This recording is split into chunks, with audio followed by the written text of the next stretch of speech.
Hi, I'm Ted Haftegabber, founder and producer of Live Talks Los Angeles. Thanks for joining us.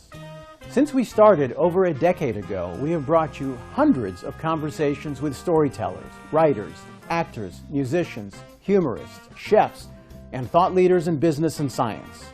You can watch and hear most of these in our YouTube channel and our podcast. For details, visit livetalksla.org. And now, here's the show you've tuned in to see.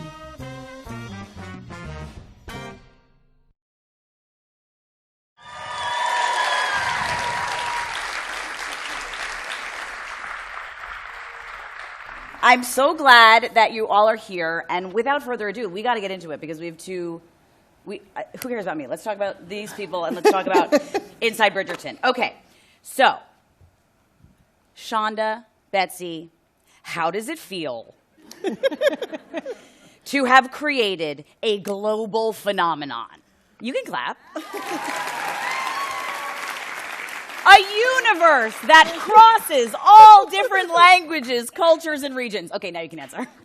A little insane. I mean, we've had popular shows before, but I don't think we've had anything that's done this on this sort of global scale all at once. Right. It's been kind of amazing. It was released all at once, and the first time it launched all over the world at the same time. Yeah. And we've never had that experience before. It used to sort of launch its fits and starts in different places. Right. So the impact, once we realized what had happened, was sort of insane. But it also launched during the holidays, so we were all isolated. And Yes. so it And took during a while. the pandemic. Yeah. Yeah. Well, that. Yeah, too. that too. You know, that Terrible. pandemic. Terrible. Yeah. Yeah. So it was even more intense, I think. Wow. Okay, so Shonda, I love this part of the book, and I'm not sure if everyone here knows this. Tell everyone how you came up with the idea of Julia Quinn's romance novels. Okay. So I'm sick, and I'm in a hotel room, and I don't have anything to read, and I'm sick of watching the same shows over and over again. And there's a book in the hotel room, which literally was Julia Quinn's book, The Duke and I. And I needed something to read, and I don't read romance novels. And I was like, but I read the book. So I read the book. Remember, I'm sick. I finish the book. I get up out of bed, get dressed, go out and buy the second book, even though I'm sick. And it was just such a good book. I mean, it was fun. The women were smart. It felt sort of delightful.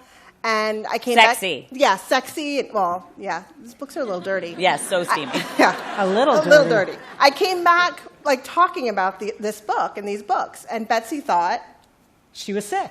I thought she was running a fever and probably should be hospitalized because I don't read romance novels, and I probably haven't read a romance novel since I was a teenager. So I was, dismissive and I'm sure very kind.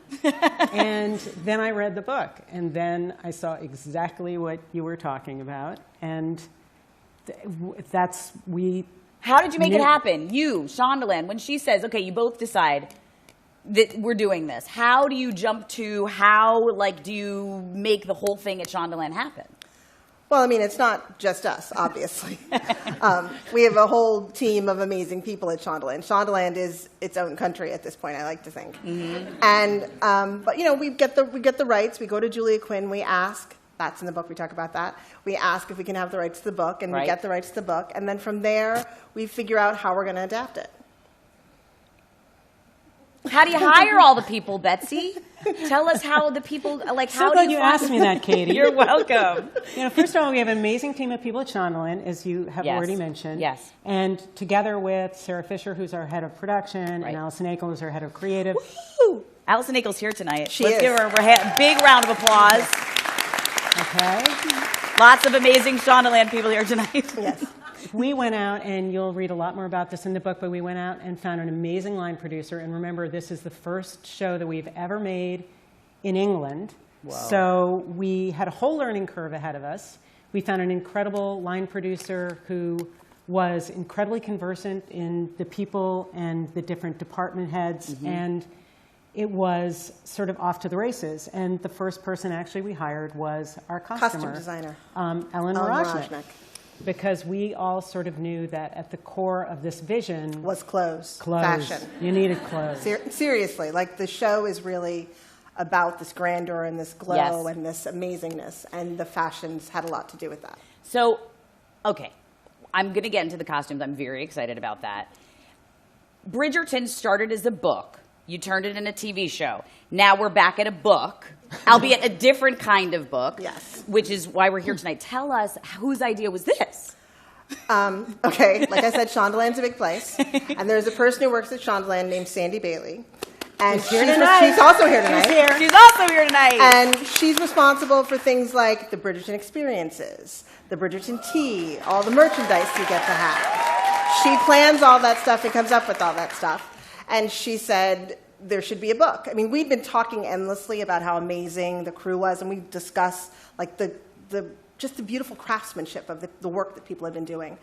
And when she said there needs to be a book, we said yes. Yes. I mean, we also said yes because we do whatever she tells us, but we said yes. That's true. Because it was just a great idea, and we were excited to showcase all these people. The Bridgerton universe, as you said, thanks to Sandy Bailey, it's exploded globally. There are fan experiences, consumer products galore. This book is one of those things. How important is it to try to be inclusive of the people who made all of it possible? I think that's what we're getting at, and we know, but let's say it again. I think the answer is incredibly inclusive. I mean, this was a way to platform and congratulate and celebrate all the incredible talent, which very often is because they are behind the scenes, are not noticed, or you don't even necessarily know that particular jobs existed. Yeah. And it's really important and exciting, I think, to be able to learn about all the different things that people have to do to make a gigantically complicated show like Bridgerton. Yeah. And we get applause a lot, you know, and that's fine and nice. But it felt really important to us that all these amazing craftspeople behind the show, all the people who worked on the show from the very first day to the very last day of post-production, we wanted them to get the applause. And so that's really what the book was for. Yes. See, now we're going to applaud. Yes. We're going to applaud for you again. But we're also applauding through you to everyone in the book. Okay. Yes. So let's get into a lot of the wonderful creatives behind the Bridgerton show that have amazing quotes. And I didn't know. Let's get into it. The costumes, as you said, for everyone in the ton. Ellen Moroznik, sure, her work is remarkable. I have to read a passage from page 157, if everyone can turn to their textbooks. This is Ellen on Shonda's first viewing of the costumes, and I want to hear about how you felt. A light bulb went off as we waited for Shonda to join us by video. I started to wrap the dress, overlaying it with transparent tulle. I then put a huge flower on the shoulder. It was somewhat impressionistic in its feel, and it was in that moment that the blurred lines of Bridgerton were truly born. Tell me about what you felt like the first time this Zoom happened. I love that she says that because she's such an artist. She really is. And so Betsy and Ellen had been talking back and forth. You know, Regency clothes are not actually that awesome. So Ellen created a look for our show that is, you know, Bridgerton Regency, right? Yeah. Its own kind of fashion that's heightened and glamorous, and you just want to wear the nightgowns and all of it.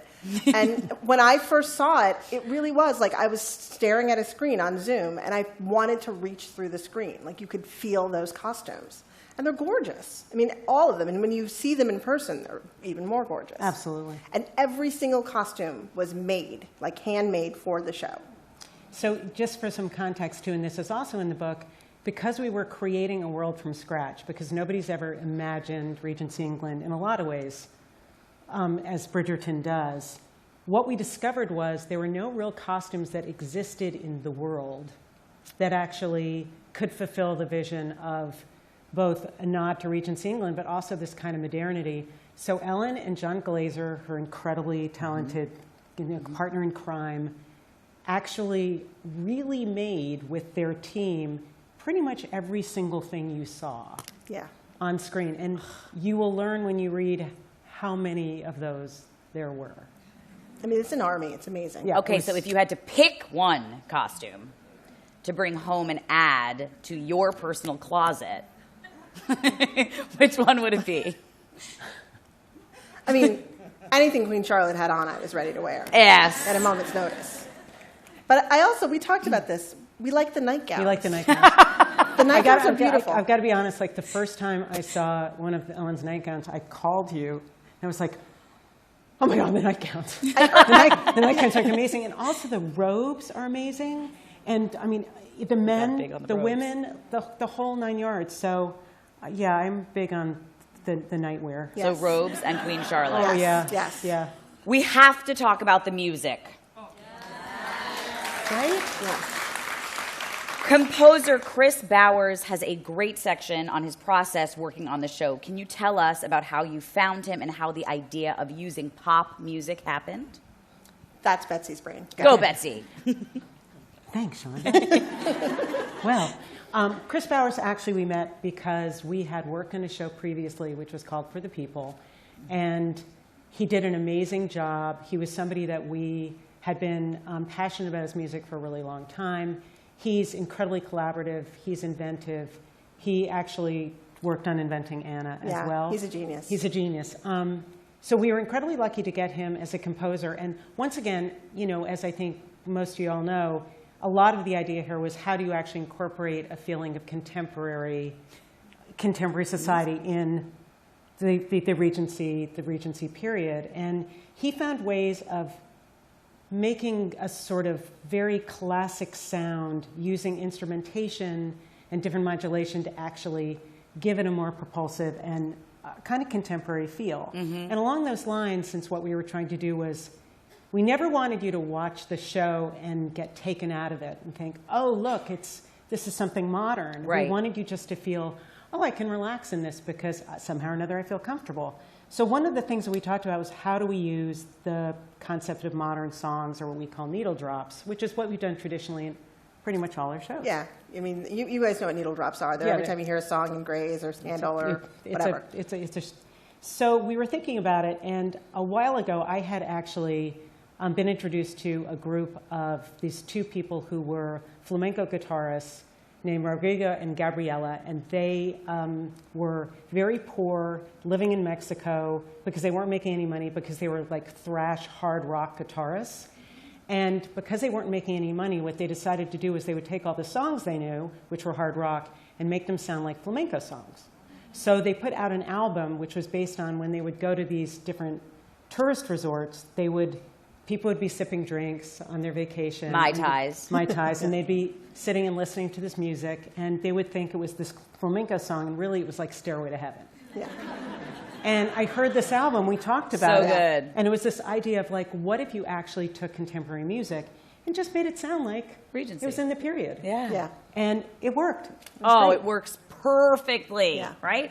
Okay, the book is visually stunning. The photos are remarkable. When you both think of the series thus far, is there an image that comes to the forefront of your mind that is definitive of the series? Shonda?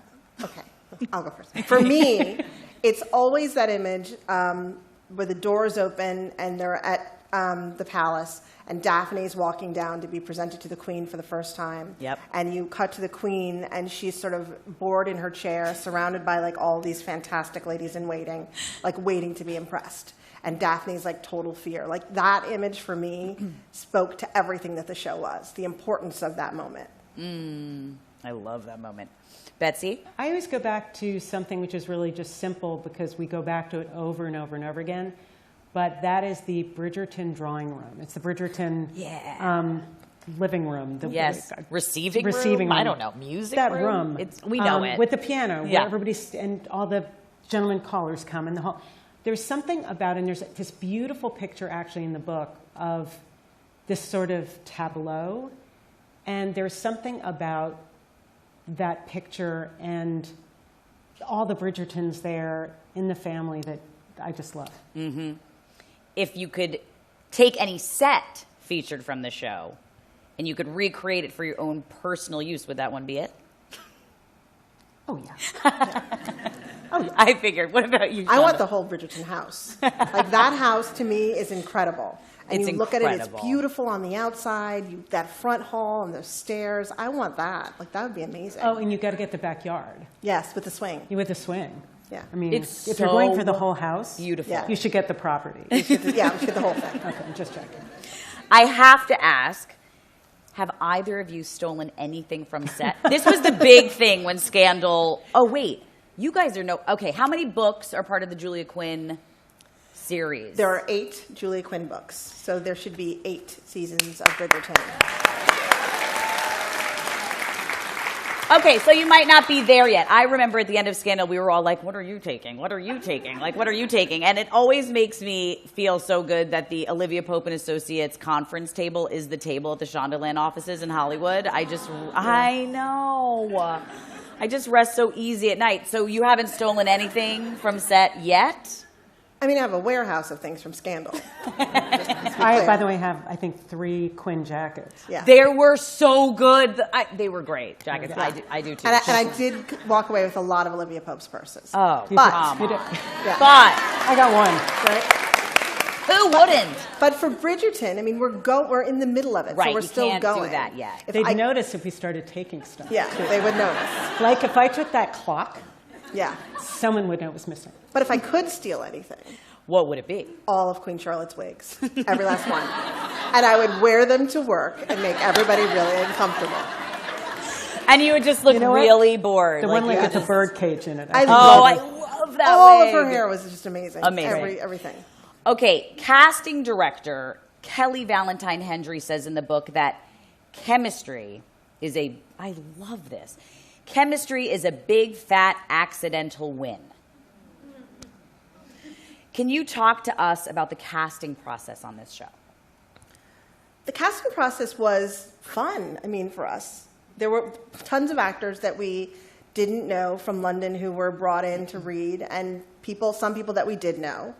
And getting them all together and figuring out who was ready for what or who felt like what. And some of these people are really big stage actors in England, and some of them are, lesser known. And our thing is, we're never going to put George Clooney in the middle of our show. Like, our show's never going to be surrounded by, like, a star. We want to take people and make them stars. We want to elevate them.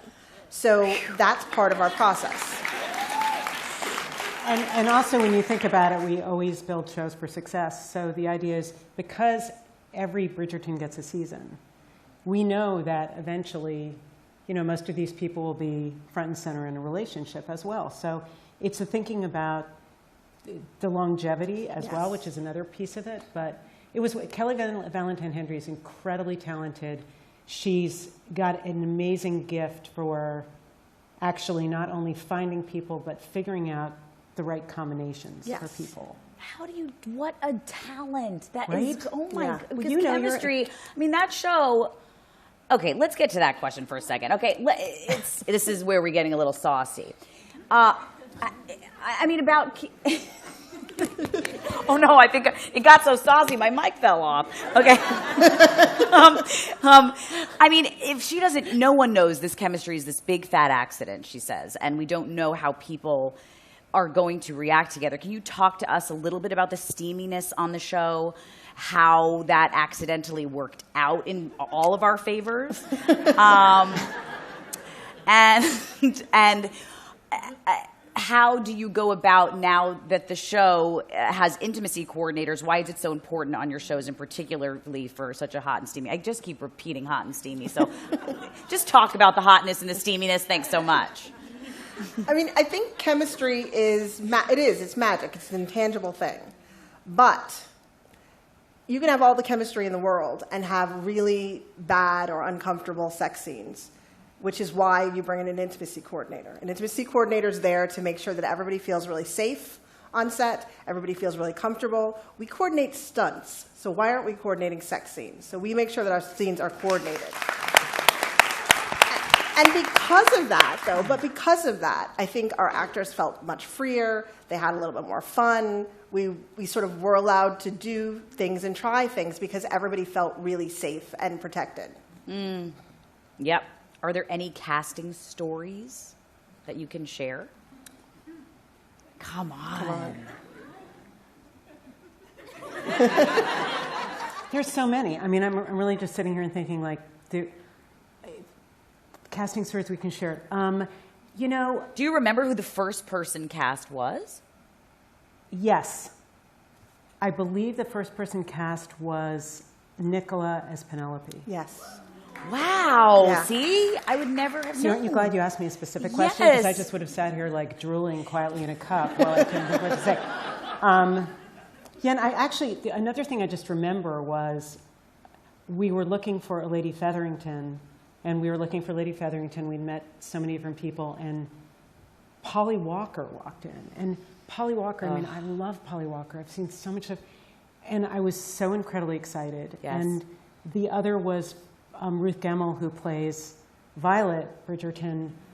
The first time we saw, she's an incredibly well-known actress in England. I Yes. didn't know. And the first time we saw her read, it was just this amazing Perfect. moment of just wishing you were in a family with her. Wow. Like, can you be my mother? Oh.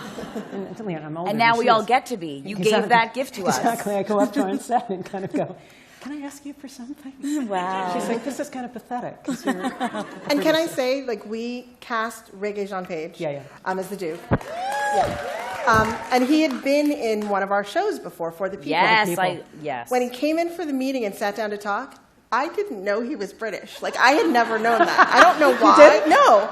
I was like, oh my God, Liz's accent's really good. And everyone's like... You know, you wouldn't have, because actually the only way you'd know it is probably from table reads, Right, right? exactly. Yeah, no, you're right. Yeah. That's so funny. Do you does do a see good how British their accent. rapport is? This is why the book is so good. There's so much in the book of how... it's very conversational. We get to Yes. read and see behind the scenes of how you two work together. Now, I get to experience this because I'm their real life friend. She is, actually.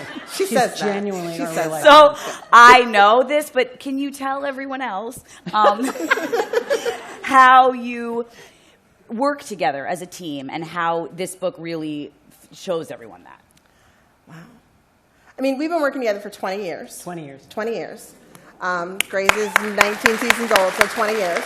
We met in 2002. Yeah, we met in 2002. And we have been working together. I mean, it was a partnership that just made sense from the beginning.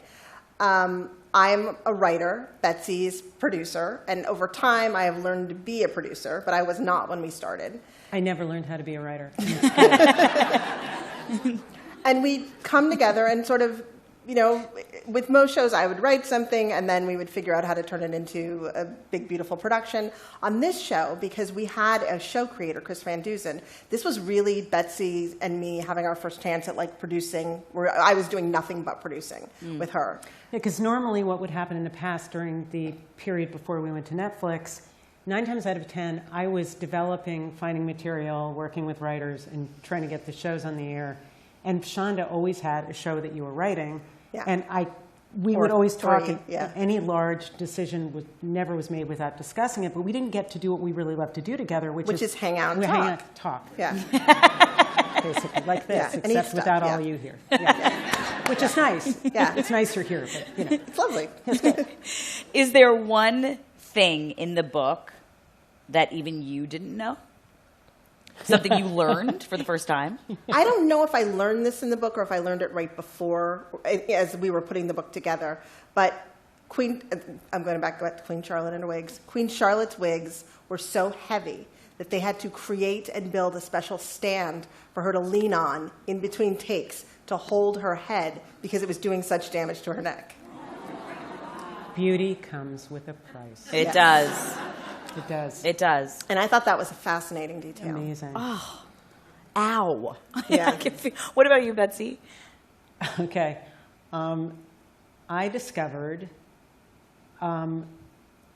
where the name Madame Delacroix comes from. Do you guys know this? Do you know this? Okay. You're going to know now. So it's in the book, but I'll tell you anyway. So apparently in the writer's room, they drank a lot of LaCroix.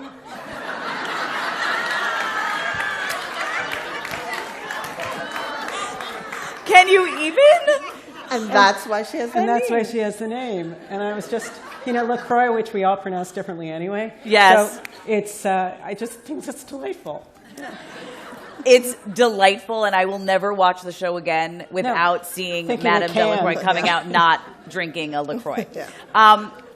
Historian Dr. Hannah Grieg gives a lot of insight and information throughout the book. She touches on color matching between the houses and chill Regency weddings. What's the most interesting or surprising thing that you have each learned from Dr. Grieg over the course of creating this show? Ooh. This is the historian. I know. Hannah, the historian who really knows what's going on and can really tell us how the world is supposed to be and what everything could look like. I don't know because I had spent so much time immersing myself and trying to learn everything Regency, I'm not sure what I learned from Hannah and what I learned from other books, but I turned into this bonkers person who would look at edits and call people Penelope's walking unassisted with a chaperone. She has no chaperone. She's going to be considered a whore. You were and I would be so upset. She is the most intense Regency police you have ever met in your life. So we upset. get this cut of, I believe it was one of the Sharmas. Yes, Kate. Was on a horse. And she was riding She's astride riding. In the beginning, horse. she's riding. Just like a plain old hooker, riding astride she's a riding. horse. That is not allowed. She's no longer a virgin. Yeah. So in Regency period, she would really be considered just Wanton. trash. Trash. Wanton. Terrible. Wanton's a perfect Wanton. word. Terrible. They're all supposed to ride side saddle like ladies, and they Like this. filmed it with her riding astride the horse. And obviously there's a million reasons why it happened creatively, or Kate felt more comfortable writing that way. The character felt more comfortable writing that way.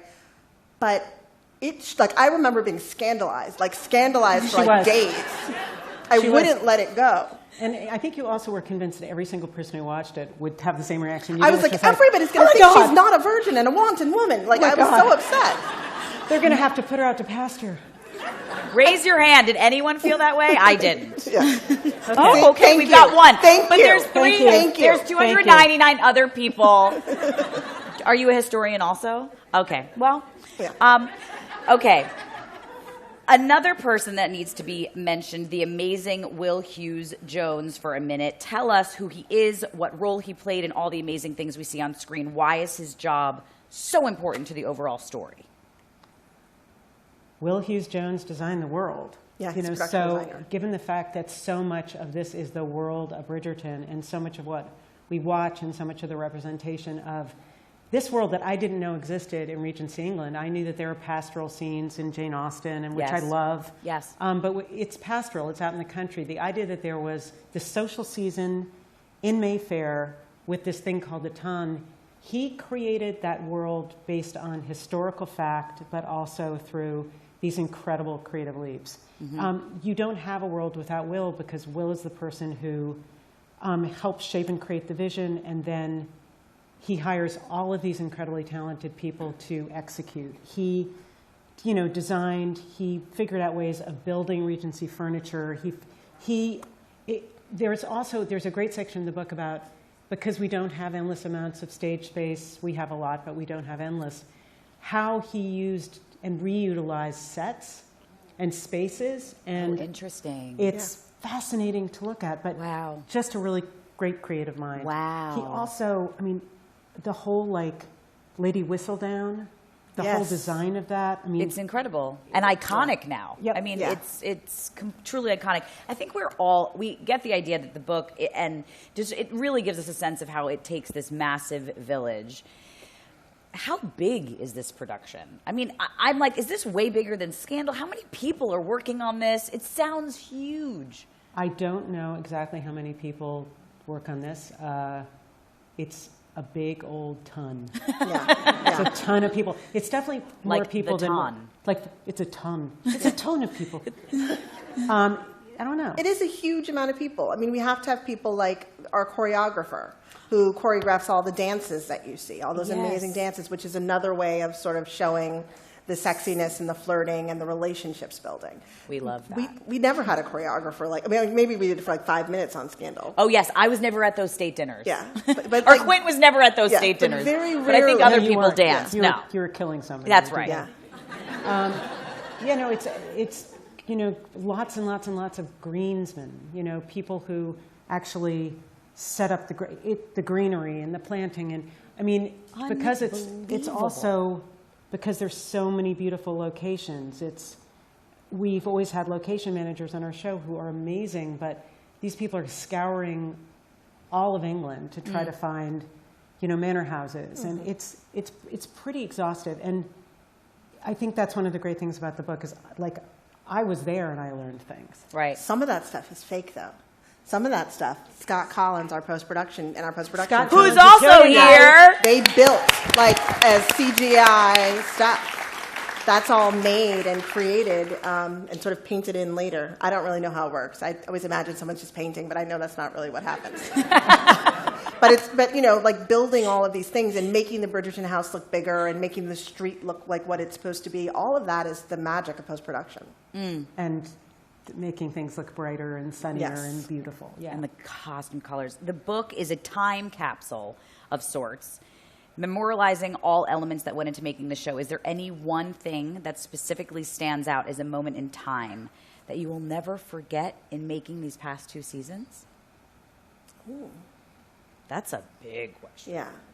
For me, it's always, you know, the thing that I am excited about, because I'm not a person who's there standing on set. I would say that if I'm on a set, then I'm the only person there not working. Because I'm a writer, I'm not supposed to be there. So my favorite thing is when the cuts come in, the first cut of a show comes in, and I get to see, like, what has been made on set. Like, I've been there all through the script process. It's cut, you know, it's gone through this production process, and it sort of comes out the other end as this cut. And it's always magical to me. Like, those moments are magical. And I think the very first time I saw the very first cut of the first episode of Bridgerton, I was just so excited. It was so beautiful, and I knew it was something special. But, you know, Betsy and I always have this thing where we want to make shows we want to watch. And that's all we can do. And I was like, I definitely want to watch this. So that was exciting for me. And that also doesn't always happen. No, it does not always happen. Sometimes the first cut does not feel like that. So when it does, it's like a gift. Yeah, sometimes the first cut feels really, I mean, like poop. It's not good. Oh, yeah. no. Yeah. Well, you've made hundreds and you've seen hundreds and thousands of first cuts. So I feel a little bit better. Yeah. Hopefully there weren't so many scandals. Okay, so Betsy, what about you? What is your moment? You know, it's actually funny because she's talking about, like, the last part of the process, and I kind of always think about the beginning of the process. Probably for me, it's the table read, which is what we always do. It's something Shonda started on Grey's Anatomy, that there's something wonderful about when your cast is assembled and you've hired your actors and your crew has all been assembled and you're very, very close to going into production. The cast gets together and sits at a table with the crew and director, and you read through the script. And one of the great things... I'm just going to tell you this. Betsy does the stage directions. Betsy reads all the stage directions for every script and has through Scandal, through How to Get Away with Murder, through Grey. Like, she's been doing it forever, and she's amazing at it. She's amazing at it. Yeah. And the stage directions in any Shondaland show, they're a character of themselves. I'm also just going to say that they started writing simply to embarrass me. So, because they thought that was really funny. It was. So Scandal, the sex scenes went on and on and on, and they were graphic. Well, I can't imagine you reading the stage directions for the sex scenes in Bridgerton. Oh, it's great. Oh, does anyone have tape on that? It's. I do. That'd be hilarious. I do. But, I have tape of all the table reads, but nobody else will see I do remember, like, looking over at some of the actors who were just like... Because I don't think anybody thought I was going to read, and then I was like, and then it's on, and they're on. Yeah. But now they're here, and now they're there, and it's raining, and it's that. Oh, but Betsy was talking about what a wonderful moment it was. Yes. And I just interrupted. Great. Thanks, Shonda. It is, thank you. No, it's this incredible thing because all of a sudden, all this hard work that everybody has put into this show is right there. And you hear the words, you are with the actors, you're looking around this room, and you're seeing the faces of all these people who have been working so hard, who will continue to work hard, who I hope we have represented fairly and have had their voice in the book. And it's just this incredible moment of excitement and hope and, like, gratitude for me, because we know we're off for an adventure and we're all doing it together. So it's just kind of wonderful. True. Yeah. Those table reads are so magical. I'm getting to some audience questions. Thank you all for being here. Thank you for sending in these questions. Someone asks, I've been following your incredible partnership since Grey's Anatomy days. You do an amazing job of creating characters who feel like friends or potential future boyfriends. How do you leverage each other's strengths in the creative process and work together to deliver such exceptional shows? That's a nice question. Thank you. I think if we knew the answer to that, we'd made like 500 shows by now. Yeah. No, I don't know. We just work really well together. You know, Betsy's somebody who reads the first drafts of things and tells me when she thinks it sucks or what's exciting and sees the potential in projects and builds on things. I mean, there's a brilliance that she has. And so for us, working together has always been just a very easy process. I think it's also easy to create those amazing friendships because we have a friendship. So, you know, we believe that female friendships are a very important part of storytelling. And yeah, I don't know why they're not portrayed more. But for us, like strong, interesting, competitive women and their friendships are important because we know what that's like. Yeah, it's funny because I think sometimes we say we sort of share a brain, you know, which I think helps. But I think when we first met, we sort of both knew that we were speaking the same language, basically. So, yeah, I think you answered it really well. And look, I'm working with one of the best writers in the world, so really. Next question. Okay. What do you believe are the most important parts in adapting a story for television? Staying true to the source material, capturing the essence, etc. I mean, I think for this, the books were so beautiful, and we wanted to honor the stories of the books. But we also knew that we wanted to make sure, I mean, I'm not going to make a show where I'm not included. You know what I mean? Where I don't see myself. So we also wanted to make sure that we'd figured out a way to build this world to really hold everybody. So, you know, the invention of Queen Charlotte, I mean, we didn't invent Queen Charlotte, but we invented her for the books in this world. Putting her in the books really gave us a way into understanding what this society could look like. You know, and I think that's important. And there'd been, you know, Betsy talks about the fact there's been a lot of erasure in history of black composers and black artists and all these things of that period. So we felt really good about finding a way to make that world larger and include many more people. People need to see themselves. So I think that's important.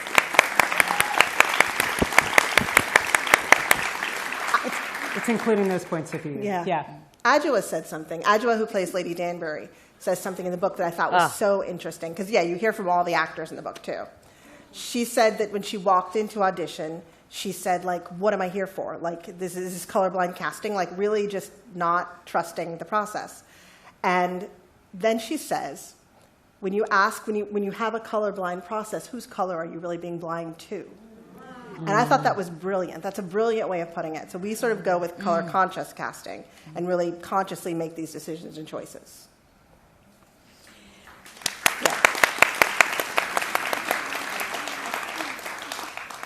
Do you feel? Talk to us about adapting something versus an original story. This isn't an audience question. This is more for me. I'm curious. Well, I mean, with an original story, you're working with, at least from my point of view, because I'll start with the writer and the writer's brain and what the writer wants to say with their show. And it's sort of a process where you have one source. I think when you start with a piece of pre-existing material, I find a passion in a writer's voice, as do you, if something comes in, which is amazing. But you start with the passion you feel for this piece of material that you read, you know, or saw, or, you know, it could be a play, it could be. And then I think the next step is obviously figuring out what you love about it, and then finding the right person to articulate that vision and carry it forward. Right. So, I mean, it's the same process. It's just there are other steps. And it's also being respectful to the original. Like, we never wanted it to be that Julia Quinn looked at the show and thought, like, what have they done? Yeah. We always wanted her to feel as proud of the show as she does of her books. Yep. And that was really important to us. So you want to honor what's written, and then we want to make it, three-dimensional for the screen, and then we want to make it inclusive, enough to hold everybody. But all of those things still have to honor what the book was. And I think Julia Quinn felt very comfortable with the fact that she knew that that's what our intention was. I love Julia Quinn. She's really cool. Like, if you ever get a chance to meet this woman, she's amazing. She's great. Let's get her here. Where is she? She's pretty great. She's in England. Okay. The next audience submitted question is, what are you currently watching/reading? What are you currently watching/reading? I am not watching anything.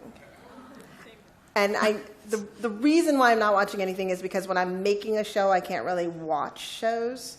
And I'm making a Queen Charlotte prequel. So I can't really do anything like that. It's so good. Cannot wait. Cannot wait. Because I'm making it, but I'm not making it like you're making it. But it's really good. Yeah. So that's, for me, that's where What I are am. you reading? Do you read? Can you not too? When? I can, but it has to be like Stephen King. Like, it has to be like so far different from what I'm doing that it can't possibly like mix in. Yes, I understand that totally. It's why I watched like The Bachelor. I'm like, I didn't audition for this. I don't know anyone involved. This is a real mental break. I get it. I just finished reading a book called The Year of the Puppy, because we got a puppy. I know, Give it a right? round for Hank. A puppy. By Alexander Horowitz, who's this great writer about, she's an animal behaviorist. So that's kind of nerdy, but it's really good. And that was like Teletubbies for me, because I get into bed and it's like, now a puppy eats food. And now this is the point where the puppy's a little angry and he's going through his teenage years. So that was incredibly relaxing for me. Sure. And Shonda's been putting up with the dog thing forever. For years. Have you been putting up with the kid thing for years? That's absolutely true. My husband is just sort of like, keep reading the book. I've been normally we spend a lot of time watching unscripted nonfiction for the exact same reason that Shonda said, because I spend all day long making stuff up, that there's something about watching things that have some basis in reality. But weirdly, recently, the two things, and this is literally over the past couple of weeks, I've been watching Reboot. Everyone is talking which to me is about really this. fun, and The Patient. Okay, wait. I'm watching The Patient. That's true. I forgot about that. Okay. I am watching The Patient. It's like, it is. What is that? It is. I'll look it up. It is Steve Carell. Oh my gosh. Oh, wow. And he is a psychiatrist. And something happens to him. And something happens to him. We're getting a lot of murmurs. Okay, this was a great question. Murmur. Go home and watch The Patient. Okay, great. In creating a show for television, the audience, this is great, typically has to wait a week for the next episode. On streamers, typically multiple episodes are available for binging. How do you take that into account when creating shows? Did you do anything differently? That's a really good question. Very good question. And the answer is yes. When we were making shows for network television where there were commercial breaks and where you'd end and you'd have to wait a whole week to see another one, part of my job as a writer was to create moments in those shows that made you think, if I don't see what happens next, I'm going to die. You know what I mean? Like, yes. You want people to be so involved. You want it to be that when they get to the end of the episode, they think, I can't wait to see what happens next week. Oh, my God. And you want them talking about it all week. So they'll come back. And it's not a way of tricking the audience. For me, it made it really fun storytelling. But knowing something's going to be binged is a whole different experience. You also don't have to write those scenes at the beginning of the episode where you say things like, Olivia Pope, you are a handler and a fixer, like every single week, in case people don't know, because people are binging. They're not having to be reminded of anything. This is a hospital. Yeah. These people are interns. Yeah. These are the interns at the hospital. Run, staff. Yeah. But yeah, you don't have to like make people remember all the stuff that's there, because they're sort of immersed in the world. The way you are when you read a book that you don't put down until it's done, that's very much what we've been considering the binge process, which is very different from how I would write a network television show. The storytelling pacing is somewhat different. Yes. It's interesting. The pacing is different. All of it's different. Because this was a show, do you think that had so much to do with why it was such a global phenomenon, that it all came out at the same time across all the different... Did that feel different to you? Was the craze different? I think people needed something to watch that felt good in that moment. I did. In that was not a great time for any of us during the pandemic. So I feel like we hit it sort of just the right time. You know, obviously I wasn't wishing for a pandemic, but we hit it just the right time in a way when people needed something like that to watch, right? Yeah, and it was a time of year, too, where I think a lot of people were home and, you know, they had the time and they wanted a larger piece of escape in a way. A different place to be, a different place to go. Yes. So I think it was great that it was all there to binge. Yeah. Our last audience question.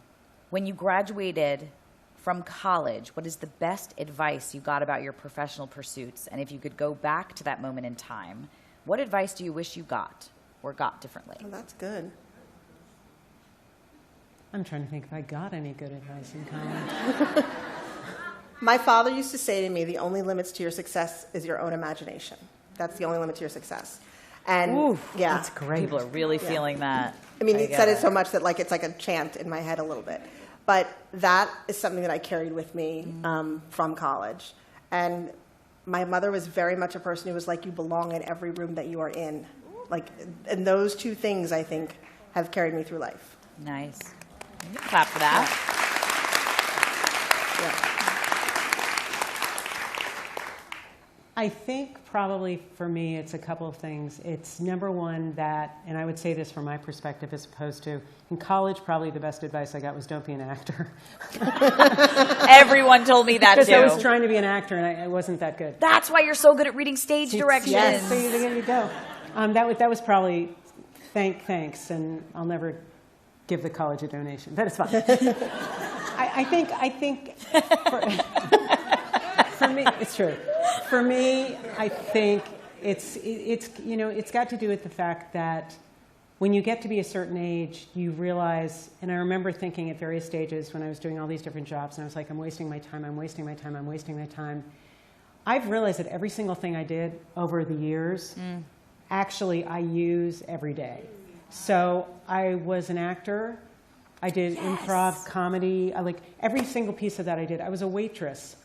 My job still is trying to get product from the kitchen to the table without, you know, the bosses killing the other people and vice versa. I mean, it's, you learn all these different things with all the different things that you do. So nothing's a waste of time. So if you're ever sitting there and saying, I'm just wasting my time, none of it's a waste.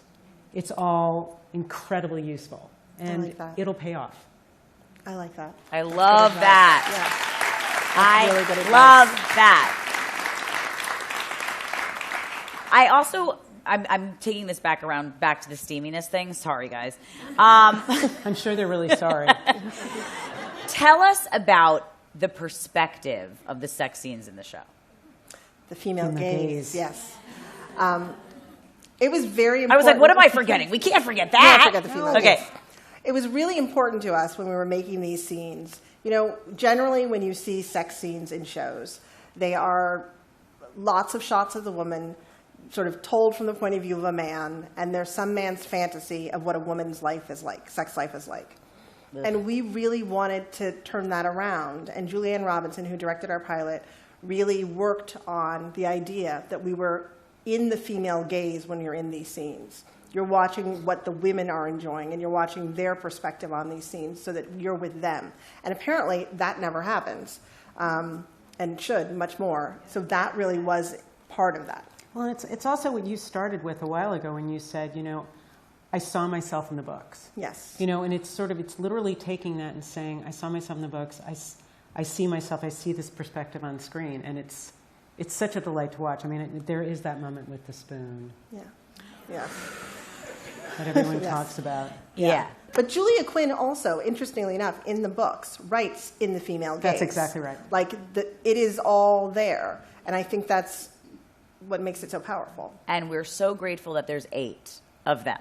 Yes. Which means 8 from you. Okay. I just want to read one more great moment, this time from Nicola Coughlan, who plays Penn. Oh, okay, get to page 117, folks, okay? Nicola says, our fight was horrible. Claudia and I, she would do this in a British accent. I'm not going to do that. It'd be horrible. Our fight was horrible. Claudia and I were both crying during the first read-through, and it was so hard to film that scene. We nailed it in the rehearsal, but when we got to put it on film, we could not get it where it needed to be. I was frozen. We did a lot of takes. Reading this is just to get me to the question, can you tell us if this gets resolved? Penelope and Eloise. Yes! Do you have any secrets that you could spill from season 3? No.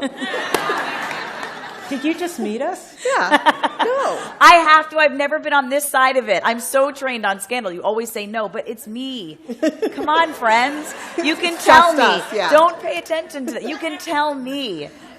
I think what we can tell you is that season 3 is going to be just as exciting as seasons 1 and 2. Really? Yep. Yes. Yes. There you go. They will probably be wearing corsets. Yeah. There will be romance. Nightgowns. Yep. Yes. And we will obviously address the Penelopes of it all. Okay. All right. What about Queen Charlotte? Is there anything that you can tease from that? No. I'm really trying for you all. I really am. I'm trying. And is there anything that I didn't ask that you would like to mention or that I failed to bring up? You know, one of the weird facts that I learned in the book that I did not know What? was that when they filmed those big crowd scenes, like where Daphne's walking down the aisle towards the Queen to be presented, they only had half the people they needed. So if you really watch the show, on one side, you'll see like this whole group of people standing and watching. And when you cut to the other side, it's the same people. I thought that was really cool in the book. No way. Yes. I thought that was really cool in the book. What about you, Betsy? Did I forget anything? I can't think of anything. That's a wonderful fact, actually. I know, that I is love in there. that. I thought that was interesting.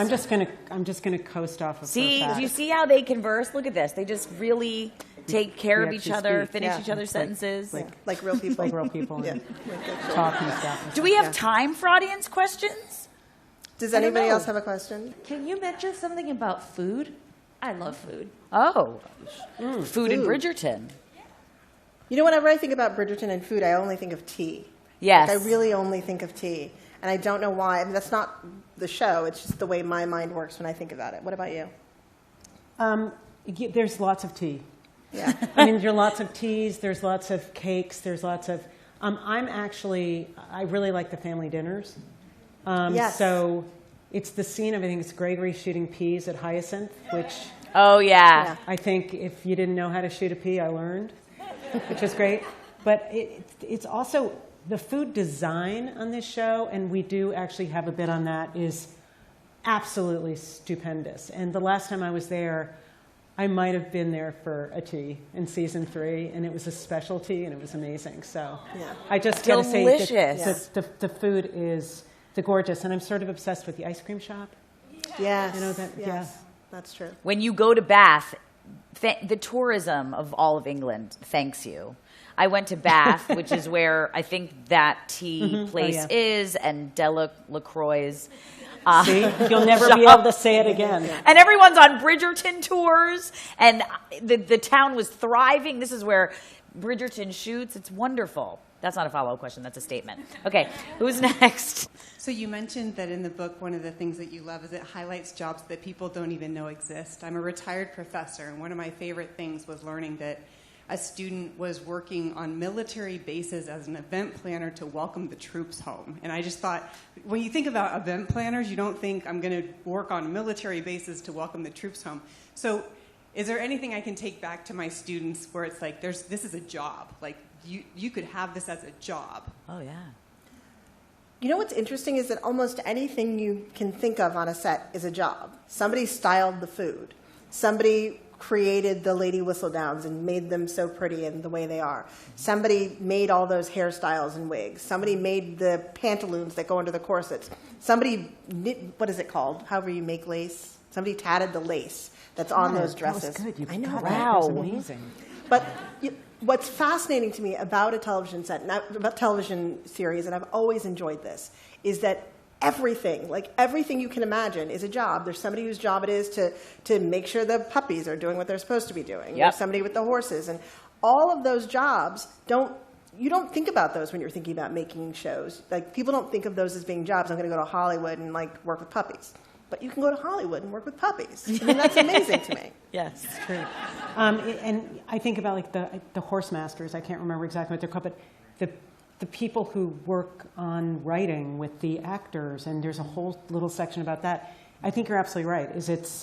To answer your question, there's just a myriad of jobs, and everything is an important job, and without it, there would be no show. People taught people how to walk, how to hold their teacups, how to handle the dance cards. Etiquette, all of that entirely etiquette. That's a whole job. Oof. And our dance instructor, Jack Murphy, is amazing, who choreographed all the incredibly sensual, beautiful dances. There are choreographers, but he specialized in this particular period of time. Our, hair people specialize in have his history background. Right. Think about the fact that like all of the balls have themes. So every last one of those balls had a theme, which meant that they had to create an entirely new ball every single time based on some theme. Like that's not small potatoes. That's huge. That's down to all of the all the details. Absolutely. And there's a wonderful woman who I love who sits on set and she listens to how everyone speaks. Yes. To make sure that everybody's accent is plummy enough. Wow. Right. If they're not plummy enough. Because everybody comes from a different area. And British accents are all different. All different. So right. it's the consistency of the sound. I mean, we can go on, but you have this book that you can read. You find all this out, and it makes a wonderful holiday gift. Holiday. It does make a wonderful gift. holiday gift. What you've said before, which I think is really interesting, is that it's our hope that you read the book and then go back and watch the series again with a totally new eye, knowing all of this stuff has happened and seeing all the different things that we saw now that you know that they exist. I'm definitely doing that. Yeah. And our last question for the evening. Hello, my name is Amira. I think this is more of a question geared towards Shonda. I know that in your background, you went to USC to receive your MFA, and I was wondering what was your career journey afterwards, and I just want to lastly say that you inspire me. I also am at USC and getting my MFA. Aww. Yay! My career journey was a lot of living in my sister's basement. That sister's also here. Yay! Living in my sister's basement and like working jobs trying to make ends meet until I could sell a script. I definitely think that there were moments where I thought, I'm done, this is not going to work for me. I came very close to leaving Hollywood and going to go to like do the post-baccalaureate year you do to go to medical school. But then I sold a script, and it kept me here. I didn't sell Grey's Anatomy, but I sold a script, and it kept me here. That's where that goes. So it was not easy. I didn't always love what I was doing. I sold, back in the day when there were compact discs, I sold my CDs to buy gas. My parents were very supportive, but also thought I was crazy. Yeah. But in the end, I persevered and it worked out. And I like to say that because I always think if you can do anything else, if there's anything else you love to do as much, go and do it. Because you have to really, really want this. Yeah. Otherwise, it starts to feel a little bit painful. Yeah. I'm with you on that. Yeah. And I say that because I don't want people to think this is like, it's just so easy. Like, it's easy. No, none of it's easy. And I recognize that. It feels easy now, sitting from this position, but I very much remember and recognize how much work and how hard it was. Thank you. Everyone, give yourselves a round of applause. And by the way, give a round of applause for the amazing Katie Lowe's! Right? Oh, I had the best time ever. Everyone, this book is wonderful. Enjoy it. Holiday gift. Go back, watch Bridgerton. Prepare yourselves. When is season 3? When is Queen Charlotte? Do we know those things? Yes, but we can't tell you that either. Oh, great. Well, we have a running theme here. Thank you all so much for coming. I hope you had a great time. Shonda, one more. Let's do it. Shonda Rhimes Betsy Beers. Bridgerton. Inside Bridgerton. Thank you, everybody.